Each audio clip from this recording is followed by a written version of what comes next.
Bonjour à tous. Aujourd'hui, je vais vous présenter le roman In the After de Demetria Luneta.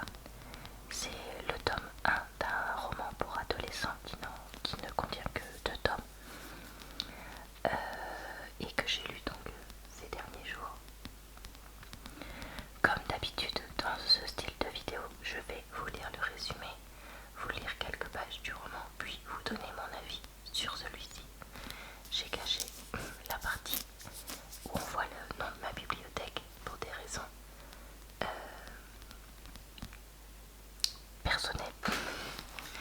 Donc voilà, on est parti. Ils s'entendent les plus légers bruits de pas. Ils sont plus rapides que le plus dangereux des prédateurs. Leur traque ne prendra fin qu'à votre dernier souffle. Amy est devant sa télévision quand le pire se produit, quand ils attaquent. New York, Paris, Tokyo, des créatures sans pitié déferlent et dévorent les humains. Personne ne sait d'où ils viennent. Mais une chose est sûre, la population de la planète décroît dramatiquement en quelques jours à peine. À l'abri de la grille électrifiée de sa maison, Amy parvient à leur échapper. Et pour combien de temps? Elle qui a perdu tous les siens parvient tout de même à accueillir Baby, une petite fille qui a miraculeusement survécu au gros acéré des nouveaux maîtres du monde.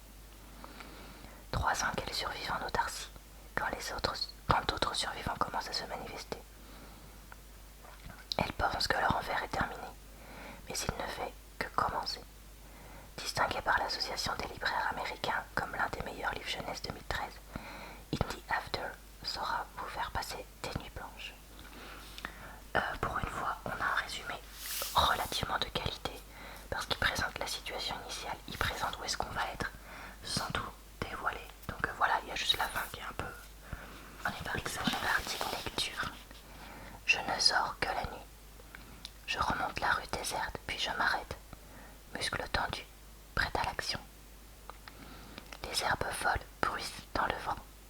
J'incline la tête. Je les guette. Les films d'horreur ont tout faux. Les monstres ne peuplent pas nos nuits. Ils n'attendent pas patiemment tapis dans l'ombre le bon moment pour surgir. Ils chassent le jour, en pleine lumière, quand la visibilité est à son maximum. La nuit, si par miracle vous ne parveniez à faire aucun bruit, ils pourraient presque vous frôler sans même remarquer votre présence. Tout est calme. Méfiance.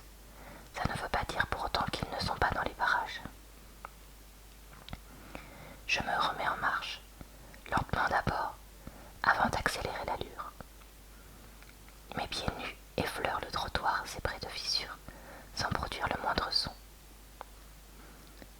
Je ne suis plus qu'à quelques rues de chez moi. Je touche au but, à condition de savoir rester invisible et inaudible. Mais s'ils ont vent de ma présence, je pourrais aussi bien me trouver à 3 mètres de chez moi qu'à des kilomètres. Ça ne fera aucune différence. J'ai appris à vivre dans un monde de silence. Je n'ai pas prononcé un seul mot depuis 3 ans, ni pour commenter la météo, ni pour hurler une mise en garde, ni même pour murmurer mon propre prénom. Amy. Si je sais que 3 ans se sont écoulés, c'est parce que j'ai compté les saisons depuis cet été-là, celui de mes 14 ans, le dernier été avant l'après. Au loin, une branche craque. Je m'arrête net. Crispé, je réajuste mon sac avec précaution, afin que les boîtes de conserve qu'il contient ne s'entrechoquent pas. Le moindre bruit, même anodin, me met sur le qui-vive.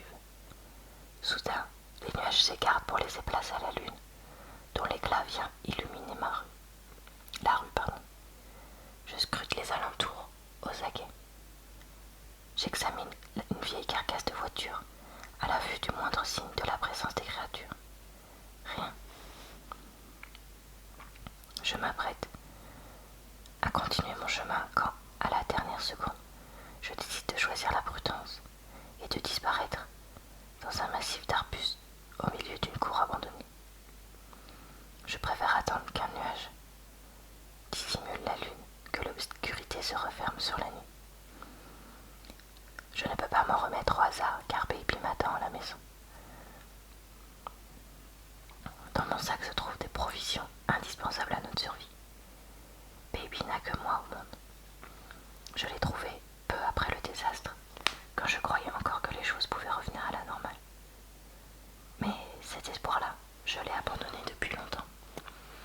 Un monde à ce point parti en vrille, ça ne se répare pas. Voilà comment je perçois le temps. Le passé, c'est l'avant, et le présent, l'après. L'avant, c'était le monde réel. L'après, lui, a tout du cauchemar. Avant, j'étais heureuse. J'avais des amis, je faisais des soirées pyjama. Mes projets, prendre des leçons de conduite pour décrocher mon permis le plus tôt possible. Mes deux bêtes noires de l'époque, l'interdiction d'avoir un petit copain et les devoirs de maths. Je prenais mes parents pour des tocards finis. D'un côté, mon père obsédé par l'écologie. Je répétais à qui voulait l'entendre que c'était un écho couillon. Et de l'autre, ma mère, qui ne pointait jamais son nez à la maison, sauf pour le sacro-saint dîner en famille du dimanche soir. Avec elle, j'étais indulgente malgré tout. Je la qualifiais seulement de folle du boulot. Elle travaillait pour le gouvernement, des trucs ultra secrets.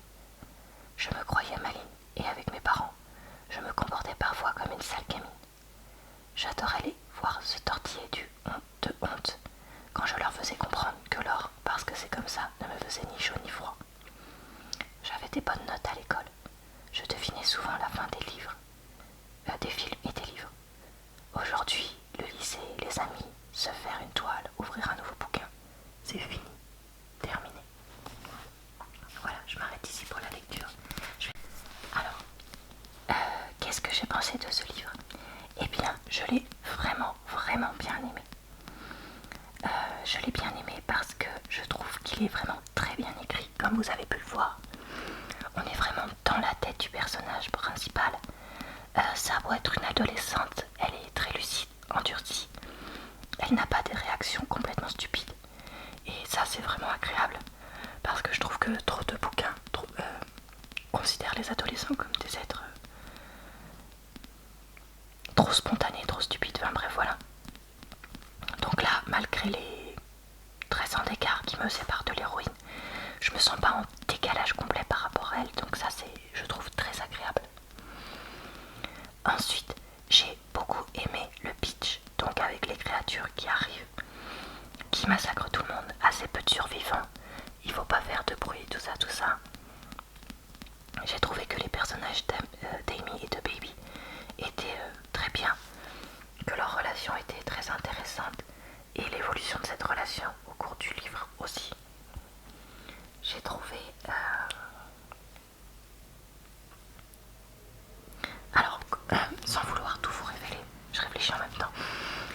Le livre comprend 3 grandes parties avec 3 moments différents. Là, ce que je vous ai lu, c'est dans la première partie. Mais j'ai trouvé très intéressant d'avoir ce découpage en 3 grandes parties avec, comment dire, 3 grands groupes d'événements, si je peux dire ça comme ça. Donc voilà, j'ai trouvé que quasiment tout était assez cohérent. À la fin du roman, on apprend un petit peu l'origine des créatures. J'ai trouvé que ça restait relativement cohérent aussi par rapport au reste pour une fois, donc ça c'était bien. Forcément, il y a certains personnages que j'ai moins aimés. J'ai oublié son prénom, mais la vie qui va déclencher un peu les changements dans la vie d'Amy et de Baby. Elle, forcément, elle a été écrite pour être détestée, donc forcément je l'ai pas aimée non plus, hein, c'est normal. Donc voilà, mais c'est vraiment un bon roman. Et ce que j'ai apprécié, c'est de voir qu'en fait il n'y en avait que 2. Et du coup je me dis, pour une fois, quelqu'un qui a écrit et qui a pensé que plutôt que faire traîner des trucs sur 3 tomes, juste pour écrire 3 tomes, on va condenser en 2 tomes.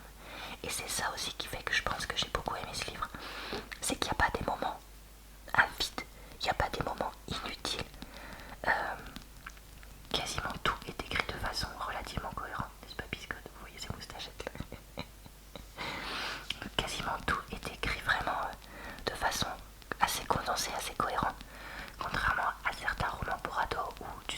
bien qu'il y ait des passages qui sont là pour meubler quoi, parce qu'il fallait écrire 3 bouquins. Donc ça c'est vraiment super. Après, il y a quand même quelques personnages dont j'aurais aimé en savoir plus du coup, et pour qui ce n'est malheureusement pas assez développé. Parce que c'est vrai que le désavantage de ça, c'est que tu vas aller à l'essentiel.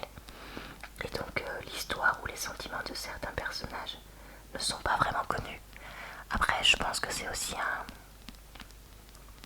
un parti pris de l'auteur de vraiment nous plonger uniquement dans la tête d'Amy et dans sa vision des choses et de ne pas trop partager ce que pensent les autres, ce qui s'est passé pour les autres, etc. Enfin, on sait quelques petites choses, mais on sait vraiment pas du tout tout. Et je me demande si c'est pas aussi un parti pris, enfin je pense que c'est aussi un parti pris. Que vous dire d'autre? À qui est-ce que je recommande ce roman? Eh ben je recommande ce roman aux garçons comme aux filles parce que c'est pas du tout un roman très spécialement féminin, loin de là. Et je recommande ce roman, je dirais à partir de 14-15 ans parce qu'il y a quand même des scènes un petit peu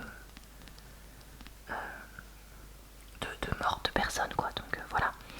Donc à partir de 14 ans et puis jusqu'à longtemps après parce que vous voyez moi j'ai, comme je le dis, j'ai 30 ans et pourtant j'ai vraiment beaucoup apprécié ce roman parce qu'il est d'un côté facile à lire mais d'un autre c'est pas du tout un roman pour bébé pour ce tome.